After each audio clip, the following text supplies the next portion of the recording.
دوستو یہ حدیث آپ کو ضرور سننی چاہیے کیونکہ اس میں آپ کے بہت سارے سوالات اور جوابات ہیں، تو ویڈیو کو آخر تک لازمی دیکھیے گا۔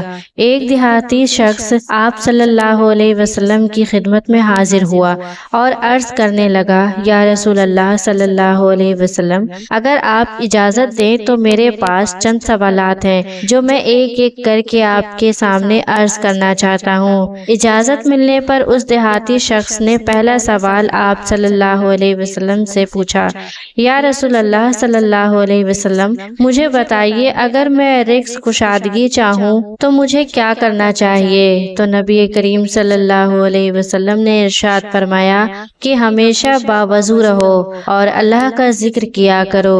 پھر اس شخص نے پوچھا، یا رسول اللہ صلی اللہ علیہ وسلم، میں چاہتا ہوں کہ لوگ مجھے اچھا انسان سمجھے، تو آپ صلی اللہ علیہ وسلم نے ارشاد فرمایا کہ لوگوں کو نفع پہنچاؤ۔ پھر اس شخص نے عرض کیا، یا رسول اللہ صلی اللہ علیہ وسلم، میں چاہتا ہوں کہ لوگ میری عزت کریں، تو آپ صلی اللہ علیہ وسلم نے ارشاد فرمایا کہ مخلوق کے سامنے، لوگوں کے سامنے ہاتھ پھیلانا چھوڑ دو۔ پھر اس شخص نے عرض کیا، میں چاہتا ہوں کہ میری ہر دعا جو میں مانگوں وہ فوراً قبول ہو۔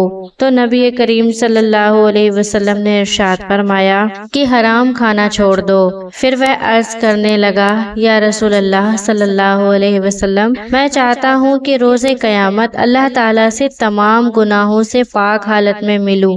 تو نبی کریم صلی اللہ علیہ وسلم ارشاد فرمانے لگے، تم جنابت کے بعد فوراً غسل کر لیا کرو۔ اور پھر وہ شخص عرض کرنے لگا، یا رسول اللہ صلی اللہ علیہ وسلم، مجھے بتائیں کہ وہ کون سی چیز ہے جو مجھے میرے گناہوں سے معافی دلائے گی؟ تو نبی کریم صلی اللہ علیہ وسلم ارشاد فرمانے لگے، تمہارے آنسو، تمہاری عاجزی اور تمہیں جو بیماریاں لگتی ہیں وہ تمہیں گناہوں سے معافی دلائے گی۔ جو بندہ بھی اللہ کے آگے رویا کرتا ہے، اللہ سبحانہ و تعالیٰ اس کو پسند کرتا ہے۔ اور پھر وہ شخص عرض کرنے لگا، یا رسول اللہ، مجھے بتائیں کہ اللہ کے غصے کو کیا چیز ٹھنڈا کرے گی؟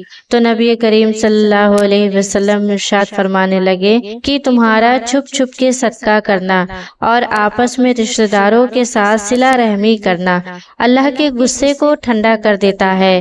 اور پھر وہ شخص عرض کرنے لگا، یا رسول اللہ صلی اللہ علیہ وسلم، میں اس زمانے کی رسوائی سے بچنا چاہتا ہوں۔ تو نبی کریم صلی اللہ علیہ وسلم نے فرمایا، اے شخص، اگر تم زمانے کی رسوائی سے بچنا چاہتے ہو تو زنا کے قریب بھی مت جانا۔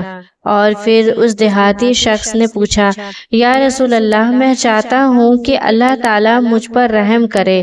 تو نبی کریم صلی اللہ علیہ وسلم نے ارشاد فرمایا کہ اگر تم چاہتے ہو کہ اللہ تم پر رحم کرے تو تم اللہ کی مخلوق پر رحم کرو۔ پھر وہ شخص عرض کرنے لگا، یا رسول اللہ، میں چاہتا ہوں کہ اللہ تعالیٰ قیامت کے دن میری پردہ پوشی کرے۔ تو نبی کریم صلی اللہ علیہ وسلم نے ارشاد فرمایا، اے شخص، اگر تم چاہتے ہو کہ اللہ تعالیٰ قیامت کے روز تمہارے گناہوں پر پردہ ڈال دے، تمہاری پردہ پوشی کرے، تو تم دنیا میں لوگوں کی پردہ پوشی کرو۔ ان کے کوئی عیب تمہیں معلوم ہو تو انہیں بے عیب نہ کرو۔ اور پھر آخری سوال اس دیہاتی نے پوچھا، یا رسول اللہ، میں چاہتا ہوں کہ میں آپ کی بارگاہ میں اور اللہ کی بارگاہ میں محبوب بن جاؤں۔ تو نبی کریم صلی اللہ علیہ وسلم ارشاد فرمانے لگے، اے شخص، تم اگر بارگاہ میں مقبول ہونا چاہتے ہو، محبوب ہونا چاہتے ہو، تو نیک لوگوں میں اٹھو اور بیٹھو۔ سبحان اللہ۔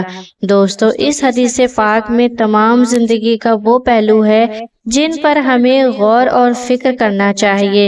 پیارے ناظرین، اگر آپ کو دین کی باتیں سننا پسند ہے تو ہمیں فالو کر لیجئے اور اس ویڈیو کو صدقہ جاریہ کی نیت سے زیادہ لوگوں کو شیئر کر دیجئے۔ اللہ حافظ۔